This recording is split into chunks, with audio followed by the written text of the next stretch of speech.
Welcome to the New England Football Show presented by PlayerAQ. I'm your host, John Sarianides. And as always, I'm joined by my partner, Kevin Stone. We're coming to you on a Tuesday night. Usually we come to you on Monday nights, and we're coming to you a little earlier. Now, I do want to warn you folks in advance. This is going to be a short show this week. Not a lot going on. As you guys know, this is kind of a dead period of sorts in the football world here, especially the next 3 weeks coming up.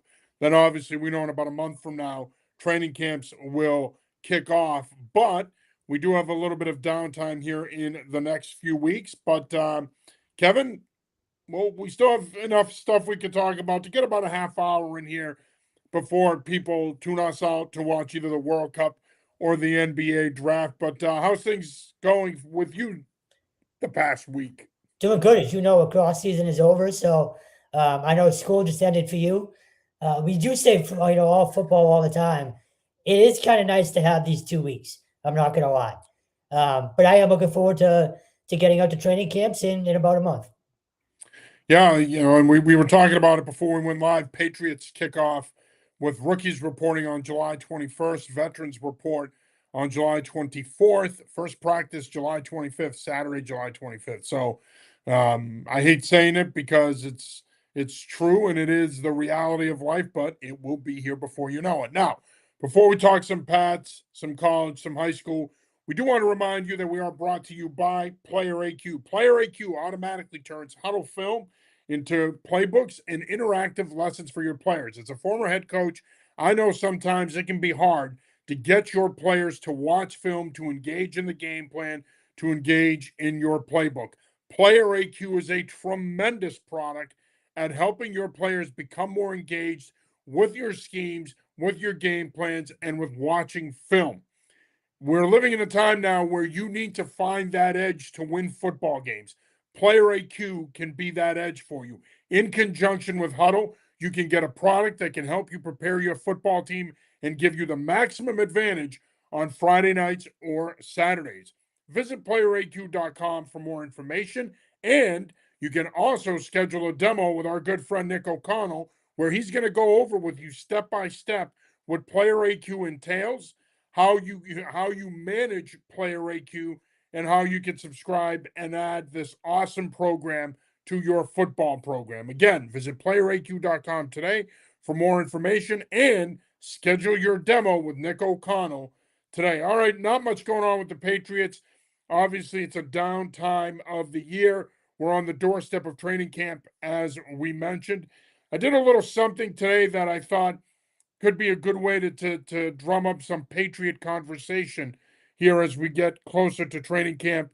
And that is, who are the 10 most important Patriots outside of Drake May? I think we all universally agree Drake May, the most important Patriot.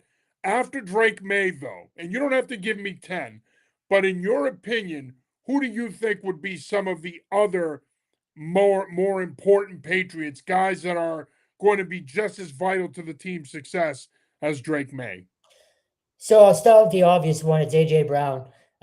It's a new one, but as long as he's healthy, you now have a different offense. And Josh McDaniels has, a very creative weapon to use multiple different ways. So I'd say him first and foremost. I think Will Campbell has to be on that list. Yeah. Obviously, he needs to take a I step. had Campbell at 2, Brown at 3. Yeah, yeah. I mean, he has to take a step forward. Can't take a step back this year. Got to stay healthy too. I know it was sort of a freak thing last year, and it can happen to any football player, but you don't kind of want to see a young guy start to have an injury history built up early on. So him staying healthy and him improving to me is massive. And on the other side of the ball, I think you have to go on the defensive line. I think you can kind of combo Barmore and Williams. Like if you don't have an I edge, had both on the list, although Barmore, I ended up doing 2 others, and Barmore was one of those 2 others. But to your point, I do think you can say that they work in concert, that they work in tandem, that in a lot of ways, Milton Williams, Christian Barmore are equally important to the success of this football team. and especially if you don't have edge depth, right? Like you're going to have to get pressure up the middle somehow, and ultimately make up for what you don't have if Draymond Jones isn't great. Like assuming Q Hutchins doesn't make some huge splash and ends up getting playing time or anything like that. So those are all the ones off the top of my head right away. I guess you could add Christian Gonzalez, but you have to assume he is what he is, right? Like, well, I mean, he's top three in my opinion, 3 or yeah, 4. I yeah, mean, look, he's one of the 3 best cornerbacks in the league. He allows you to do so much defensively, especially when you're playing man coverage.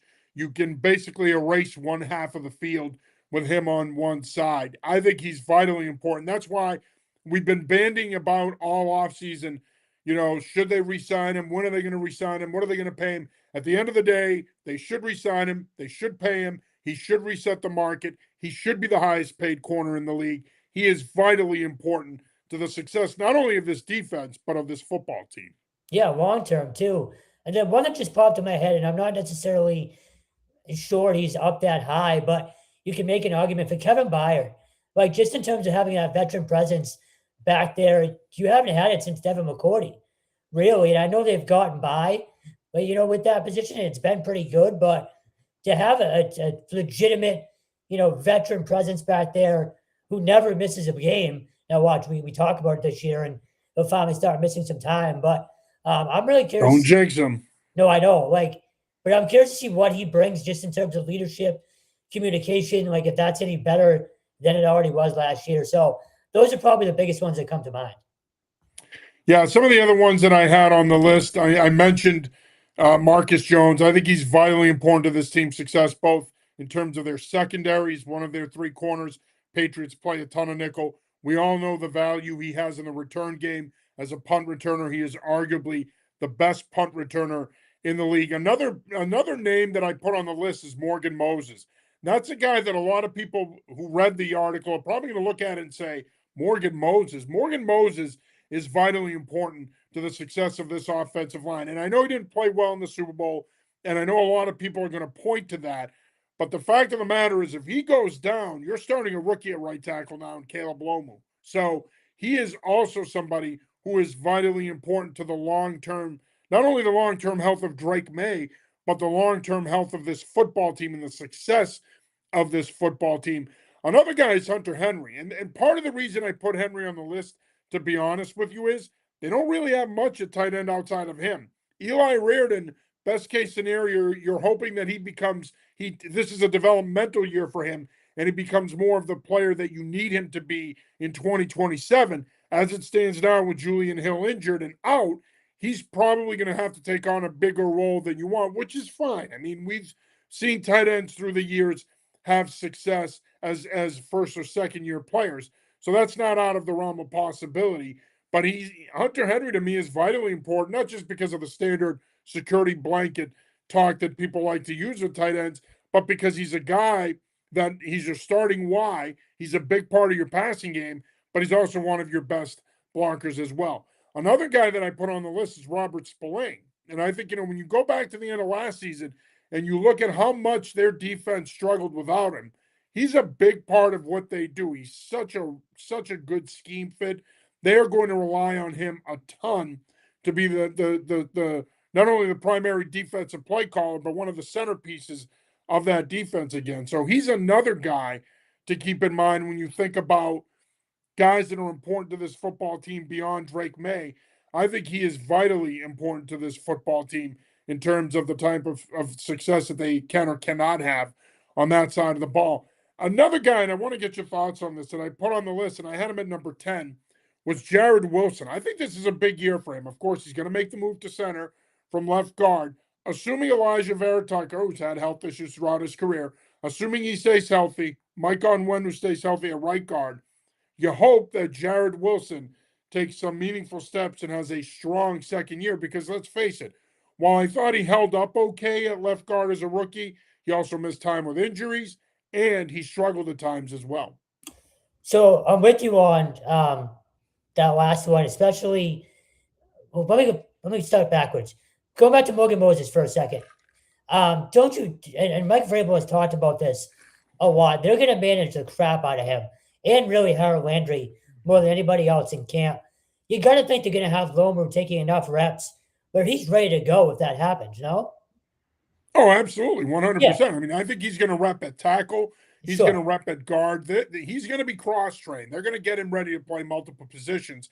It's why they drafted him. But I get it. It's still a rookie. And ultimately, you don't want to, I mean, your preference would be that he doesn't necessarily that he plays, but he doesn't play a ton of snaps. right. And I know Wilson, look, how much did Drake May and Garrett Bradbury talk about their relationship last year and how important it was? Like, that communication is going to be huge. We all expect Drake May to take another big step forward. Doesn't happen if he doesn't have that center quarterback, relationship down. You know that better than anybody. So, yeah, massive season for him.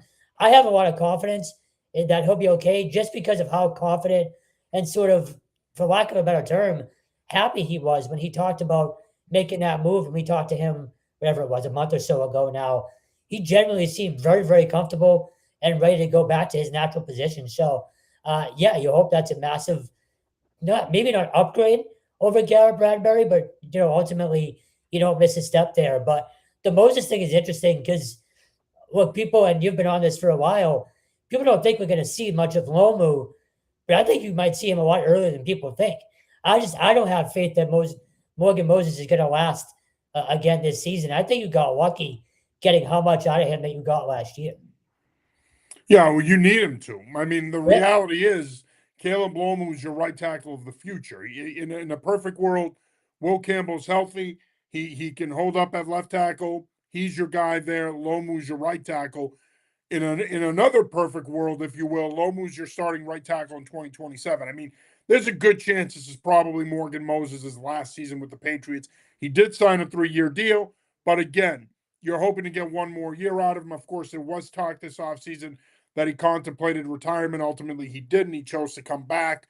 But again, you want Caleb Lomu to be your starting right tackle a year from now, or at least going into next season. If nothing else, he's competing for it. But the bottom line is, and I've said this from the beginning, I've never believed that Morgan Moses at his age, when he signed that 3-year, $24 million contract, I've never believed he's going to play it out. I could end up being wrong. I think he's valuable not only on the field, but in the locker room as well. But that's to be determined. We'll see what happens after this season. Another guy that I put on the list is one of their newest free agent acquisitions, and that's Draymond Jones. I think he's going to be huge for this football team. You mentioned Harold Landry earlier. They're obviously managing his snaps. They're going to continue to do that through training camp so that they can keep him healthy for the regular season. K'Lavon Chaisson was a really good player for this football team last year, but he didn't give you enough juice as a pass rusher. Draymond Jones gives you a little bit more juice as a pass rusher, which could lead to more production, potentially double-digit sacks, and he gives you alignment versatility depending on down and distance and sub-package to where he can play edge, he can play defensive tackle if you're a nickel or even dime, depending on the situation. But Draymond Jones, to me, Kevin, is going to be a big part of this defense this season and moving forward. But he's also going to need to be a guy that's productive because they're going to be leaning on him to be one of their top 3 sackers. I was going to say, he doesn't have a choice. Like, they don't have a choice. That's why they signed him. Yeah, right. That's what I mean. Like, he needs to be productive for them because I put Landry in the same boat as Morgan Moses. I don't know how much more is left in the tank for him. So, yeah, like, to your point, he needs to be, what would you say is a good number? 5 sacks? Like, 5 sacks? Maybe. Shit, if he gets you 5 sacks, you might be talking about moving on from him next offseason. Yeah, he needs to be, at minimum, he's got to give you 8. But he's not going to give you 12. Yeah. But he's got to give you 8 to 10. If he doesn't give you 8 to 10, you're overpaying him. I mean, look, he's not an elite premier pass rusher. He's not top 5 at the position. Right. He's obviously not being paid as such, and he's not that player. A big reason that they signed him was the alignment versatility. But no, you need to get 8 to 10. He's got to sniff double digits. If he doesn't sniff double digits, in my opinion, he was a bad signing. And again, you might want to consider moving on after year 1. I cautioned on the low side after my Gesicki take a couple Well, years I know, but don't go all the way over to the other side of the rainbow here. That's fair. I mean, I know your Gesicki take was awful and it still stinks 2 years later, but all that being said, he's got to give you more than 5 sacks. No, 100%. And the Gesicki take still sucks. It's 100% on both, and I just awful said it twice. Awful take. This is where Gabe Akers comes into play too. Well, I'm glad you mentioned him And Go we can ahead. segue to it now unless you Yeah. had something else on Draymond Jones. No, I'm just gonna say this needs to get figured out because Yeah. you still have no depth there. Yeah. No, and I'm glad you brought that up because that was going to be my next topic. I want to talk about Gabe Bacchus. He continues to remain unsigned. He is the only second round draft choice in the NFL that has yet to sign his rookie deal. We briefly talked about this a little bit last week and the week before, but they got to get this dude signed and they got to get him signed soon. This whole thing to me, Kevin, is very fishy. There's a lot to unpack here with this.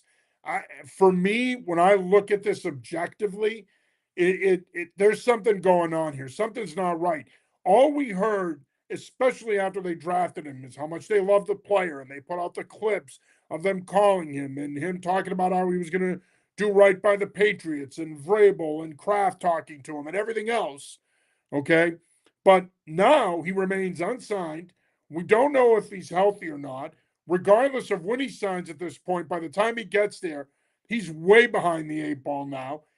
He's at a point now where even if, let's say, he signs this weekend or next week, he's probably going to need at least a half a season to really get up to speed before he can play meaningful snaps and make a difference. This has gone from a potential dream scenario where this guy was projecting as possibly being the best player in this class down the road to now a pick that has a lot of uncertainty surrounding it. This has like Cole Strange type of failure written all over it. Just a waste of a pick at this point, unless he gets on the field, obviously. But what doesn't make sense to me is they had him in the building a week before the draft. So if he wasn't healthy, either they completely missed on stuff, or they said it's not bad enough. We're going to take him anyways. So like, what's the holdup at this point? Who's really sort of behind this? Is it his agent? Is it him? Is it the team? I do. I think it's his agent. I I think do he's too. playing. I think he's playing a little bit of hardball. Yep. And the Patriots are in a position where they have to hold a line and they have to pay him accordingly. But they're in a precarious spot here, man, because he was a guy. Look, we talked about this all last season about how they were one edge short. Mhm. Well, if Gabe Bacchus isn't a factor, you're one edge short once again, and potentially two, because now Draymond Jones needs to carry the load.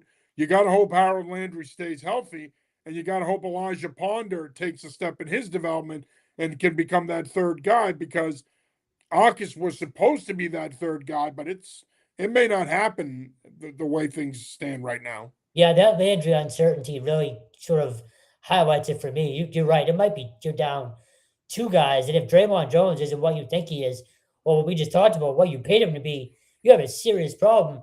Going back to Barmore and Williams now having to do more than they're already tasked with doing, and Williams draws all kind of attention as it is. So yeah, they have a serious problem. I was frankly, and I know you make fun of my hyperbole, but I was stunned when Mike Vrabel said they wouldn't look at edge, during the summer. Like I feel like that tune is going to have to change if Atkins doesn't end up in camp. Like there's no way around it. They're going to have to bring in at least another camp body, if nothing else. Yeah. Well, I mean, again, you hope that he signs at some point here Just before to get him in training the camp and he building, yeah. gets to camp. But even if he does, if you have an available roster spot or two, you may still have to bring in a veteran, to your point, that could come in and at least get some training camp snaps and potentially play a little bit in the preseason while Akis gets acclimated to being here and learning the system and everything else. The goal at some point this season is for him to play more snaps and to become an impact player, but that's going to be easier said than done for And sure. just real quick, a name that's out there. We haven't even talked about it yet. Joey Bosa. Any interest? If he's cheap enough, I that is. would have interest, and the Yeah, reason I would have interest is he's a veteran. yeah. He's still a high end pass rusher that in this scheme as a situational sub package pass rusher could all of a sudden find himself with 8 to 10 sacks like we talked about with Draymond Green. I would 100% have an interest in him because I think in this 40 front where they play a lot of tilt 5 tech, I think he could be a really good scheme fit. Just another, I mean, aside from the name only, you know, the only thing I worry about is does he care enough? Like, is he Oh, still I kind of think he cares motivated? enough, and he Yeah, knows he would be on a Super Bowl contending team. So, if right. nothing else, I think that would be added motivation. That's a name I hope we have to watch out for heading into the summer because he's still out there. He is. I mean, there's a good chance he could also be gone by the time the Patriots Yeah. get to camp. But nonetheless, they have to figure out this Gabe Bacchus situation. You are watching / listening to the New England Football Show, presented by PlayerAQ. I'm your host, John Sarianides. As always, I'm joined by my partner, Kevin Stone. Short show tonight. We got about 15 minutes left here, so we're going to talk some Boston College and some high school football before we wrap it up. But before we start that part of the conversation, I do want to remind coaches out there that if you're looking for an edge to help your football program win more games and potentially contend for league titles and state titles, then PlayerAQ can help you get there. PlayerAQ is an interactive program that links up with your huddle, and it develops interactive playbooks and lessons for your players. It helps them with studying their playbook, game plans, and watching film. Visit playeraq.com for more information today and reach out to our good friend Nick O'Connell to set up a demo. Nick is fantastic. He's great to work with, great to talk to. He'll walk you right through the entire process, get you set up, and you'll be off and running, and you can merge it with your huddle, and it can give you that winning edge that you need. Coaches out there, don't wait. Football season is here. It's not around the corner anymore. It is practically here. Training camp will be here before you know it. Make sure you get set up with PlayerAQ so that you can help your team get that winning edge. All right, Boston College, another busy week at the Heights. Of course, the big news yesterday, Michael Harden Jr. out of Zavarian Brothers High School commits to Boston College, a big local pickup for the Eagles. Of course, they got some tough news yesterday morning when 2028 athlete out of Catholic Memorial, Rumar Thomas, decommitted, which is not a surprise when you look at how much his recruitment has picked up this spring. But nonetheless, another solid week for Boston College in terms of picking up commitments. So this is the part of the show where I get accused of working for the team. But look, 26 commitments, and I know they're not official until signing day. That's part of the process now. We've talked about it a lot. You don't only have to recruit kids, we have to make sure you keep them. So the staff is well aware of that. But as of right now, 26 commits for this brand new staff. I think they've done a hell of a job. And we've talked about it a lot. It's not just the fact that they're in conversations and they're not going to win every one. We talked about that as well. But they're getting kids to flip, and they're getting kids from big time programs, or I should say that have interest from big time programs to ultimately choose BC. Whether they stay or not is one thing, but even the fact that they're initially committed to BC speaks volumes about how they're now perceived in terms of national recruitment. And you mentioned the local guys. They have 6 total, 4 from Massachusetts, 2 from Connecticut in this class. Now, again, they have to keep these kids. Are they going to have all 26 as of December? I doubt it. That's just sort of the lay of the land at this point. I'd say they probably have 20 plus, or at least 20 of those kids stay.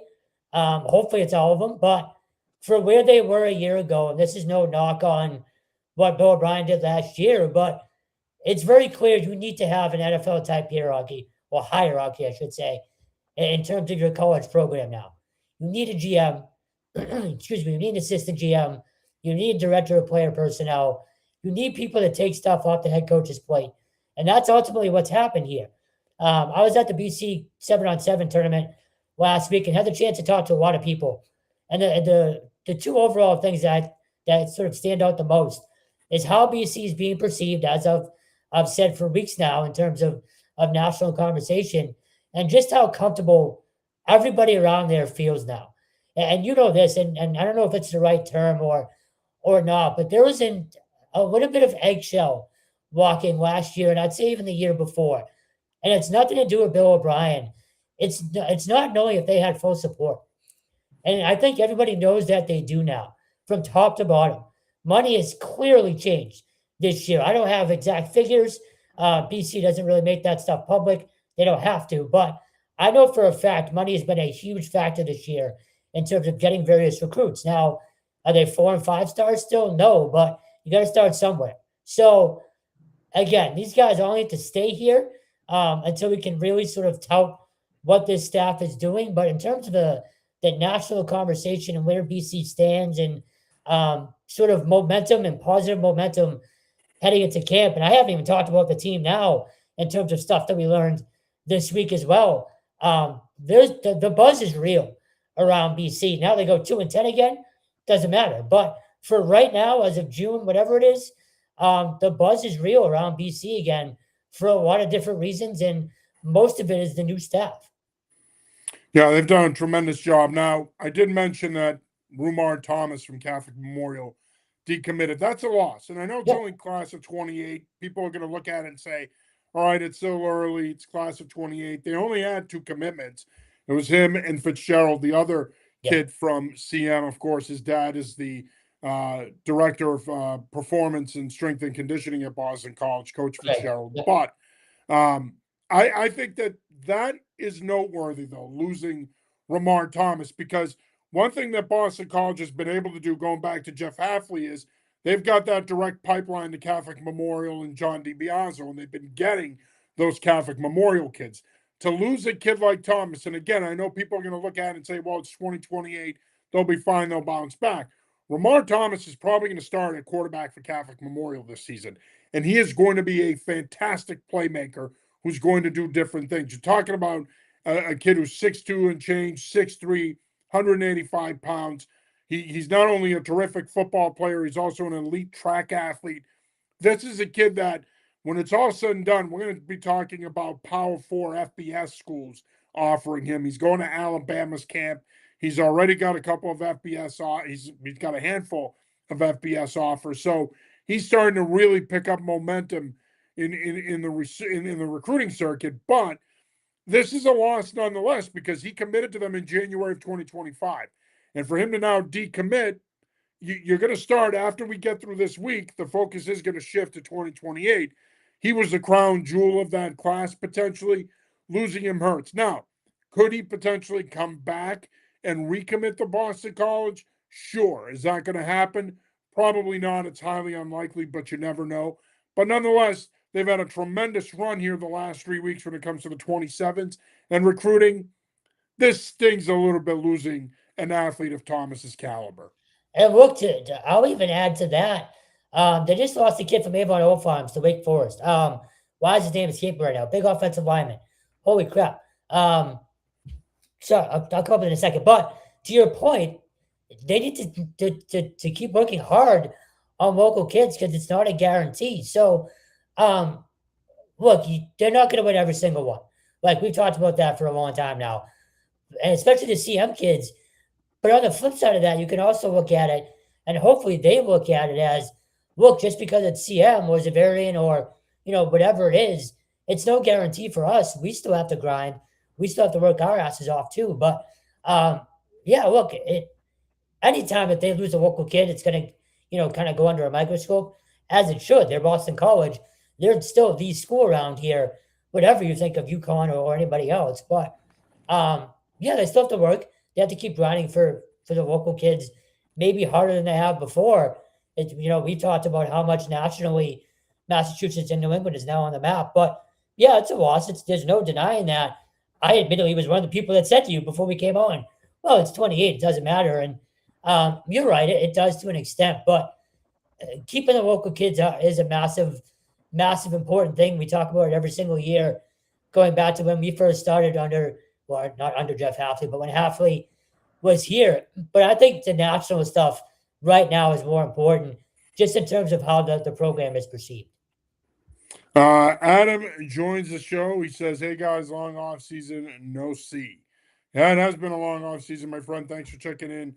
We appreciate it, but it's soon to be over. And by the way, season before you know it. Yes, sorry, yes, yes. Michael Golden was the name from Avon Old Farms. He committed to Wake Forest. Everybody thought that I had talked to him, he was going to end up at BC. So that's another one where big local kid, talented kid, you didn't get him. So again, you're not going to win every one, but I do think the conversation around BC is sort of what's changed the most these last 4 months since they hired Kenyatta Watson. All right, last segment of the show here. We got about 5 minutes left. We're going to pivot, talk a little bit of high school football, some big news in Massachusetts. You had a hiring at Brockton High School, a hiring that it's a familiar name. Mike Norman Jr. is the new head football coach at Brockton High School. Coach Norman was on staff. He's a 2019 graduate of Brockton High School, played at Stonehill College. I think a lot of people are going to look at this and say, geez, he's young. He hasn't been around. He was a freshman coach on the staff. He replaces Coach Silva. The administration there, apparently, from what we've heard, wanted to make a change. A lot of it does have to do with the fact that they want the football coach in the building and directly working with the students at the school. Mike Norman played in the program. He knows the program. Yes, he's going to be young. Mike Williams, who's coached at Brockton at the varsity level, is supposed to be one of his assistant coaches, so that's going to help. But the bottom line is, you hope now for Brockton, that's their third head coach in 5 years. You hope now for Brockton that Norman brings some stability to the program and helps it get back on its feet as it tries to reclaim past glory. As you know, Brockton was always, the Waltham Thanksgiving rivalry. I grew up with them being dominant. So to see what they've fallen to has been, frankly, shocking the last few years. Like, they've been bottom of the barrel in the state, for lack of a better term. They've been really bad. I'm going to give the same answer I give a lot of these times. I love when a guy who's been in the program takes over. I'm a firm believer, no matter what the sport, to have a guy that knows what it means to play for a proud program, I think is huge. The fact that he's that young, I actually think might be beneficial. Like, he can relate to those kids, assuming, relatively easily compared to an older guy. So it's hard to call it a home run until the relatability helps, but experience trumps relatability. And I think Coach Norman knows the program. He played there. I think that's going to help him. Mm-hmm. I think having Coach Williams on his staff is going to help him immensely. I think the bottom line, though, is there's going to be some growing pains there.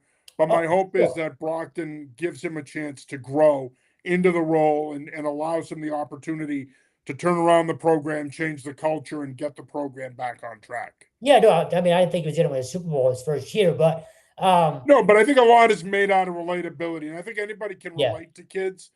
Experience does matter, though. I only say that to you because I think we're prisoners of the moment nowadays, and the reason I say that is let's not lose sight of experience. It still matters. Yes, relatability is important, but at the end of the day, having experience at a job or doing something does matter. Oh God, no, 100%. We gotta stop saying 100%. It's such a bad thing. I keep catching you do it all the time. 100%. It's so bad. But no, I completely agree with you there. Experience is huge. Again, I keep going back to just growing up and being part of a team that was successful and knowing what it means, especially knowing what it means in that area to be part of Brockton football. When I say bottom of the barrel, like, they've been an embarrassment in Massachusetts for a few years now, and that was unheard of 20 years ago. So, experience is massive.